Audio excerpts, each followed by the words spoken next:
എല്ലാവർക്കും നമസ്കാരം. Adrian ആർട്സിലൂടെ ID register ചെയ്യുന്ന രീതിയും അതുപോലെ തന്നെ റഫറൽ ലിങ്ക് എടുക്കേണ്ട രീതിയും മനസ്സിലാക്കാൻ വേണ്ടിയിട്ടാണ് വീഡിയോ തയ്യാറാക്കിയിരിക്കുന്നത്. ഇതിനകത്ത് ഞാൻ റഫറൽ ലിങ്ക് ഷെയർ ചെയ്തതിന് ശേഷമാണ് ഈ വീഡിയോ തയ്യാറാക്കിയത്. അതുകൊണ്ട് തന്നെ റഫറൽ ലിങ്ക് ഷെയർ ചെയ്യുന്നത് രജിസ്ട്രേഷൻ നടത്തിയതിന് ശേഷം ഞാൻ നിങ്ങളോട് പറഞ്ഞുതരാം.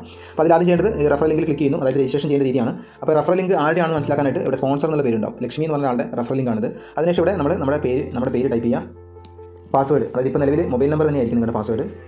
കാരണം ഇവിടെ പാസ്വേഡ് ഓപ്ഷൻ കൊടുത്തെങ്കിലും അത് ഇപ്പോൾ നിലവിൽ അത് മാറ്റി ചെയ്യാൻ പറ്റില്ല, വേറെ പാസ്വേഡ് വയ്ക്കാൻ കഴിയില്ല. എന്തുകൊണ്ടെന്ന് വെച്ചാൽ നമുക്ക് ഇപ്പോൾ നിലവിൽ കുറച്ച് ദിവസത്തിന് ശേഷം അഡ്രിയാൻ ആർട്സിൻ്റെ ആപ്ലിക്കേഷൻ പ്ലേ സ്റ്റോറിൽ ലഭ്യമാകും. ആ പ്ലേ സ്റ്റോറിൽ ലഭ്യമാകുന്ന സമയത്ത് ആപ്ലിക്കേഷനിൽ ലോഗിൻ ചെയ്യുന്ന സമയത്ത് നമ്മുടെ പാസ്വേഡ് നമുക്ക് വീണ്ടും റീസെറ്റ് ചെയ്യാൻ കഴിയും. ആദ്യം ലോഗിൻ ചെയ്യുന്ന സമയത്ത് user name password mobile number ഉപയോഗിച്ച് ലോഗിൻ ചെയ്യുമ്പോൾ അവിടെ പാസ്വേഡ് റീസെറ്റ് ചെയ്യാൻ ഓപ്ഷൻ ആയിരിക്കും. പാസ്വേഡ് റീസെറ്റ് ചെയ്തതിന് ശേഷം മാത്രമേ മറ്റുള്ള കാര്യങ്ങൾ നമുക്ക് ചെയ്യാൻ കഴിയുള്ളൂ. അതുകൊണ്ട് നമ്മുടെ ഐഡിയുടെ പ്രൈവസിക്ക് വേണ്ടിയിട്ടാണ് കേട്ടോ.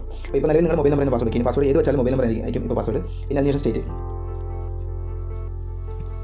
ഇവിടെ കേരള എന്ന് ടൈപ്പ് ചെയ്യുന്ന സമയത്ത് നമുക്ക് അവിടെ കേരള തെളിഞ്ഞ് വരും. അത് സെലക്ട് ചെയ്യണം. അങ്ങനെ സെലക്ട് ചെയ്യുമ്പോൾ മാത്രമേ കേരളം എന്നുള്ള സെലക്ഷൻ നടക്കപ്പെടുകയുള്ളൂ. പിന്നെ നമ്മുടെ ജില്ല വയനാട്. ബ്ലോക്ക്, ഇപ്പോൾ നിലവിൽ ബ്ലോക്ക് എന്നൊരു ഓപ്ഷൻ ഉണ്ട്. ആ ബ്ലോക്ക് എന്ന ഓപ്ഷൻ നമ്മൾ കുറച്ച് ദിവസമുള്ളത് സോഫ്റ്റ്വെയർ നീക്കം ചെയ്യും. ആ ഒരു ഓപ്ഷൻ ഉണ്ടാവില്ല. അപ്പോൾ നിലവിലുള്ള ബ്ലോക്ക് നിങ്ങൾക്ക് അറിയെങ്കിൽ ആ ബ്ലോക്ക് അവിടെ ഒന്ന് ടൈപ്പ് ചെയ്യുക. അഥവാ നിങ്ങളുടെ ബ്ലോക്ക് അവിടെ ഇല്ലെങ്കിൽ ബ്ലോക്ക് ടൈപ്പ് ചെയ്യുന്ന സമയത്ത് അവിടെ വരുന്നത് സെലക്ഷൻ നടക്കണം. സെലക്ട് ചെയ്യുമ്പോഴാണ് ഇങ്ങനെ സ്ക്വയറിൽ വരിക. ഓക്കെ, ഇനി ഇത് ഒഴിവാക്കണമെങ്കിൽ മാനന്തവാടിയിൽ നിന്ന് ഒഴിവാക്കണമെങ്കിൽ അതിങ്ങനെ ഇൻറ്റു തൊട്ടപ്പുറത്ത് ക്ലിക്ക് ചെയ്താൽ ഇപ്പോൾ സുൽത്താൻ ബത്തേരി ആണെങ്കിൽ സുൽത്താൻ ബത്തേരിന്ന് ടൈപ്പ് ചെയ്യണം. സുൽത്താൻ ബത്തേരി ഇത് വന്നിട്ടില്ലെങ്കിൽ സുൽത്താൻ ബത്തേരി നിങ്ങൾ ടൈപ്പ് ചെയ്തിട്ട് സെലക്ട് ചെയ്യണം. പഞ്ചായത്ത്, നിങ്ങളുടെ പഞ്ചായത്ത് അമ്പലവര്, അവിടെയുള്ള വാർഡ് സെലക്ട് ചെയ്തു. ഇനി പിൻകോഡ്, നിങ്ങളുടെ അവിടെയുള്ള പിൻകോഡ്. പിന്നെ നമ്മുടെ ഹോബി എന്താ വെച്ചാൽ ക്രിക്കറ്റ് ആണെങ്കിൽ ക്രിക്കറ്റിന് സെലക്ട് ചെയ്യുമ്പോൾ അവിടെ വരും. ഓക്കെ, ജോബ്, ആക്ടർ ആണെങ്കിൽ ആക്ടർ, സ്റ്റുഡൻ്റ് ആണെങ്കിൽ സ്റ്റുഡൻറ്റ്.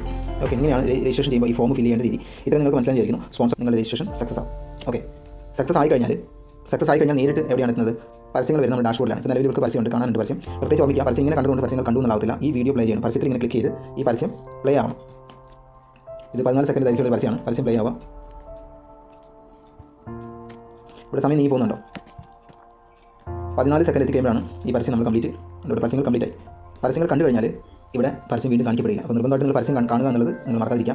അതിനുശേഷം വാലറ്റ്, ഇവിടെ ഏറ്റവും താഴെ രണ്ടാമത്തെ, ആദ്യത്തെ ഹോമിലാണ് പരസ്യം വന്നിരിക്കുന്നത്. അടുത്ത പരസ്യം വരാത്തതുകൊണ്ടാണ് കാണാൻ പറ്റാത്ത. പരസ്യം ഉണ്ടെങ്കിൽ താഴെ നമുക്ക് കാണാൻ സാധിക്കും.